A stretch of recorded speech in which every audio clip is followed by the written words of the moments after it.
To date, the country has 61 new HIV cases per day. 95% of them are males, with 72% age 34 years old or younger. Sadly, only 67% of the diagnosed are taking life-saving antiretroviral medications or ARVs. So that not surprisingly, from July to September 2025 alone, at least 125 people living with HIV reportedly died. HIV in this sense is still a death sentence in the Philippines. But here is an interesting fact. There is actually a new medicine that can prevent HIV infection called lenacapavir. This is a new type of HIV pre-exposure prophylaxis or PrEP that only needs to be injected twice a year to provide protection against HIV. Ibig sabihin, at kailangang ulit-ulitin natin to, may gamot para maiwasan ang HIV infection at kailangan lang itong iturok every 6 months. The questions that have to be asked include, una, makakarating ba ito sa Pilipinas? Ikalawa, kailan, if at all? At ikatlo, ano ang ginagawa ng pamahalaan at ng civil society organizations para siguraduhin ma-avail din ito ng mga Pilipino?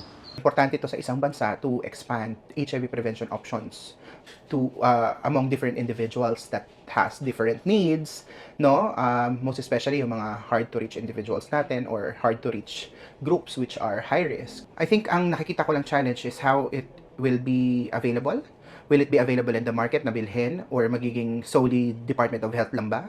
How will Department of Health sustain this? Before the arrival of lenacapavir, we actually already have oral PrEP, which prevents HIV infection by 99%. But, get this was only rolled out in the Philippines in 2021, so that to date, only 72,264 people use PrEP. Majority of these users, or 81% of the total, are from NCR, Calabarzon, and Central Luzon. Part of the issue is the continuing lack of knowledge and awareness about PrEP. The PrEP knowledge of these young people is just 30%, which is very low. So probably if the government cannot do the awareness, it should be the community who needs to increase awareness. So yeah, we just have to do things to ensure that people are aware of PrEP and we create a demand. There are other must-know PrEP-related figures. In 2025, as an example, only 38% of PrEP enrollees returned for a refill, and among those who did not return, 5% tested positive for HIV. So wala pa ngang lenacapavir, but the government and existing HIV-centric NGOs are already not exactly effective in the rollout of oral PrEP. Of course, not denying the current challenges on the oral PrEP, most especially on the supply chain and access, no? Kasi hindi naman buong bansa ay may access sa oral PrEP right now. As FYI, in the US, the price of lenacapavir for HIV treatments was pegged at $28,000 per person per year.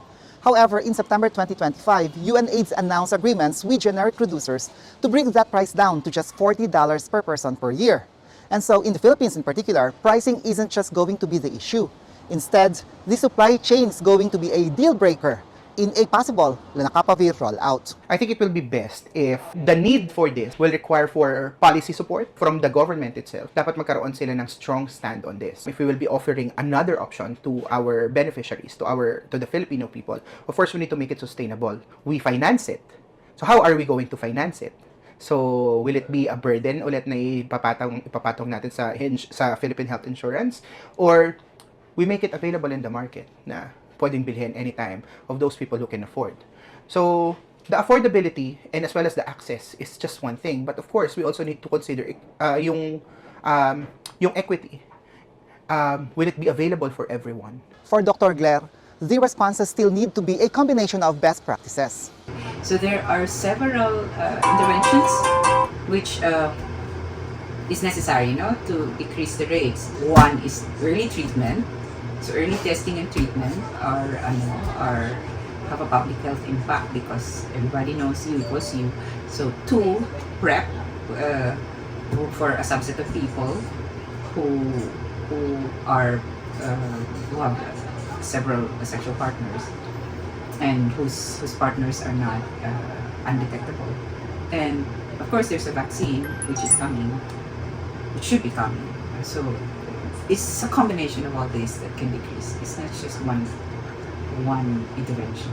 Hindi din man masama if we will be exploring other options to improve the continuum of care that we deliver to our beneficiaries, to our patients, to our clients. But I think, ayun nga, given na meron tayong existing problem, most especially on supply chain, sustainability and such, most especially in financing, I think the more that Department of Health has to step up, sana umpisahan on policy reform, strengthening our system, sana mas na-improve yung supply chain natin and as well as financing. To get the government's plan on introducing lenacapavir in the Philippines, we reached out to the Philippine National AIDS Council in December 2024 pa. They endorsed us to the Disease Prevention and Control Bureau of the Department of Health on January 8, 2025. They then passed us to the HIV AIDS and TB Programs Control Division on January 10, 2025. We never heard from any of these offices again. Yung totoo, wala pang bakuna para pigilan ang HIV infection at wala pa ring gamot para gumaling ang people living with HIV. Pero may mga sandata na to better the HIV responses. Kung sana lang, priority ng government ang pagtugon sa HIV situation ng Pilipinas. Ito si Michael David Tan para sa Outrage Magazine.